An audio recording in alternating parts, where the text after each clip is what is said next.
Hello అండి, అందరికీ నమస్తే. Welcome back to our channel. ఈరోజు ఇన్స్టెంట్గా ఇడ్లీ ఎలా ప్రిపేర్ చేసుకోవాలో చూద్దాము. ఒకసారి కనుక ఈ ఇడ్లీ ప్రీమిక్స్ మీరు ముందుగా ప్రిపేర్ చేసుకొని పెట్టుకుంటే అప్పటికప్పుడు ఇన్స్టెంట్గా అయితే ఇడ్లీలు ప్రిపేర్ చేసుకోవచ్చు. ఎప్పుడు తినే ఇడ్లీలు బోర్ కొడితే ఇలా ఒకసారి డిఫరెంట్గా ట్రై చేయండి. చాలా సాఫ్ట్గా ఉంటాయి, చాలా టేస్టీగా కూడా ఉంటాయి.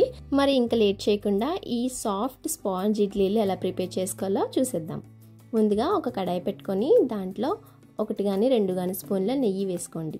నెయ్యి వేసుకొని నెయ్యి కరిగిన తర్వాత 1 స్పూన్ ఆవాలు వేసుకొని చిటపట్లాడిన తర్వాత 1 స్పూన్ జీలకర్ర, అలాగే 1 స్పూన్ వరకు పచ్చిశనగపప్పు, అలాగే 1 స్పూన్ వరకు మినపప్పు కూడా వేసుకొని వీటన్నిటిని త్వరగా ఫ్రై చేసుకోండి. నేను ఇక్కడ జీడిపప్పులు వేయడం మర్చిపోయాను. మీ దగ్గర అవైలబుల్గా ఉంటే చిన్న చిన్న ముక్కలుగా కట్ చేసి వేసుకోండి, టేస్ట్ బాగుంటుంది. అలాగే ఇవన్నీ ఇలా ఫ్రై అయిపోయిన తర్వాత వీటితో పాటు 1 స్పూన్ చిన్నగా కట్ చేసుకున్న అల్లం ముక్కలు, అలాగే 1 స్పూన్ పచ్చిమిర్చి కూడా వేసుకొని వీటిని కూడా దోరగా లో ఫ్లేమ్లో ఫ్రై చేసుకోండి. మీ దగ్గర కరివేపాకు ఉంటే గనక యాడ్ చేసుకోండి. అలాగే దీంట్లో ఒక 1/2 స్పూన్ వరకు హింగ్ అంటే ఇంగువ వేసుకొని జస్ట్ ఒక 1/2 మినిట్ పాటు అలా ఫ్రై చేసేసుకున్న తర్వాత దీంట్లో 1 కప్పు వరకు సూజీ లేదా బొంబాయి రవ్వని వేసుకోండి. మీరు ఇక్కడ 1 కానీ 1.5 కప్పు కానీ వేసుకోవచ్చండి. నేను చెప్పిన కొలతలు అయితే 1.5 కప్పు వరకు సరిపోతుందన్నమాట. ఇప్పుడు దీన్ని లో ఫ్లేమ్లో దోరగా ఫ్రై చేసుకోవాలన్నమాట. దీన్నే అలా వదిలేకుండా కలుపుకుంటూ ఫ్రై చేసుకోవాలి. ఇది ఫ్రై అవడానికి మనకి 4 to 5 మినిట్స్ టైం అయితే పడుతుందండి. ఇలా చూపించిన విధంగా చక్కగా ఫ్రై చేసేసుకోండి.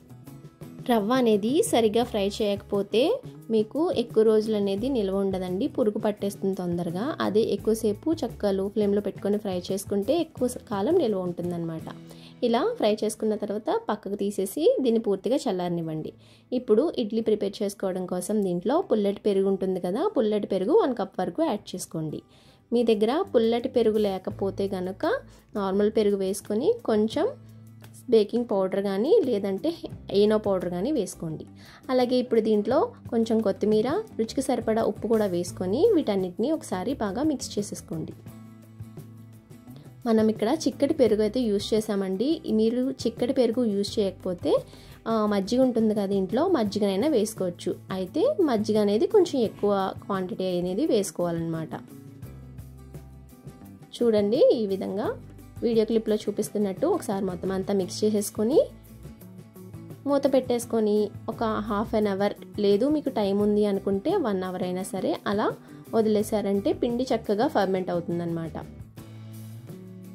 దీన్ని ఇప్పుడు మూత పెట్టేసి నేనైతే ఒక అరగంట సేపు రెస్ట్ ఇస్తున్నాను.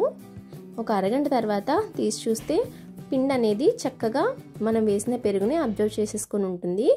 అప్పుడు మనం ఇడ్లీ బ్యాటర్కి సరిపడా పిండిని అయితే కలుపుకోవాలన్నమాట. కొంచెం కొంచెం వాటర్ యాడ్ చేసుకుంటూ ఇడ్లీకి మనం ఏ విధంగా బ్యాటర్ ప్రిపేర్ చేసుకుంటామో ఆ విధంగా అయితే పిండిని కలుపుకోవాలి. అదే మీరు మజ్జిగతో చేస్తున్నారు అంటే వాటర్ వేయకుండా మజ్జిగనే వేసుకుంటే సరిపోతుంది.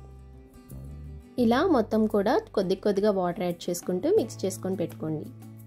పిండి కన్సిస్టెన్సీ అయితే ఈ విధంగా ఉంటే సరిపోతుందండి.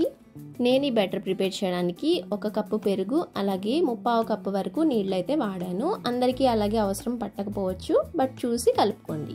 నెక్స్ట్ ఇప్పుడు ఇడ్లీలు వేసుకోవడానికి ఇడ్లీ ప్లేట్ తీసుకొని దీనికి నెయ్యి కానీ నూనె కానీ అప్లై చేసేసుకోండి. ఇలా అప్లై చేసుకోవడం వల్ల ఇడ్లీలు అనేవి ప్లేట్ నుండి ఈజీగా సెపరేట్ అవుతాయి. ఇప్పుడు దీంట్లో బ్యాటర్ అనేది కొంచెం కొంచెం వేసుకొని ఫిల్ చేసేసుకోండి. ఇలా నాకు 10 ఇడ్లీలు అయితే తయారయ్యాయండి. 1 కప్పు పిండికి అయితే నేను చేస్తున్నాను అనమాట. దీన్ని ఇప్పుడు ఒక 15 మినిట్స్ లో ఫ్లేమ్లో పెట్టేసుకొని కుక్ చేసేసుకుంటే ఇడ్లీ అయితే రెడీ అయిపోతుంది. ఇడ్లీ ఉడికిపోయిందా లేదో చెక్ చేసుకొని వెంటనే తీయకుండా ఒక 5 నిమిషాలు ఇడ్లీ గిన్నెలోనే వదిలేసి తర్వాత బయటికి తీస్తే ఇడ్లీలు అనేవి చక్కగా వచ్చేస్తాయండి. మనం ముందుగా ప్లేట్కి నెయ్యి అప్లై చేసుకున్నాం కదా, సో ఇడ్లీలు అనేవి ఇలా ఈజీగా సెపరేట్ అవుతాయి. అంతేనండి, రవ్వ ఇడ్లీ అయితే రెడీ అయిపోయింది. మీరు రవ్వని కొంచెం ఎక్కువ క్వాంటిటీలో అయితే ప్రిపేర్ చేసుకొని పెట్టుకుంటే ఎప్పుడు కావాలంటే అప్పుడు మనం ఇడ్లీలు అయితే ఈజీగా ప్రిపేర్ చేసుకోవచ్చు. దీంట్లోకి టమాటో కొత్తిమీర చట్నీ చాలా బాగుంటుంది. ఈసారి ఇలా ఒకసారి ఇడ్లీ ట్రై చేసి ఎలా కుదిరిందో కామెంట్ చేయండి. వీడియో నచ్చితే ఒక లైక్ చేసి ఇలాంటి వీడియోస్ కోసం సబ్స్క్రైబ్ చేసుకోండి.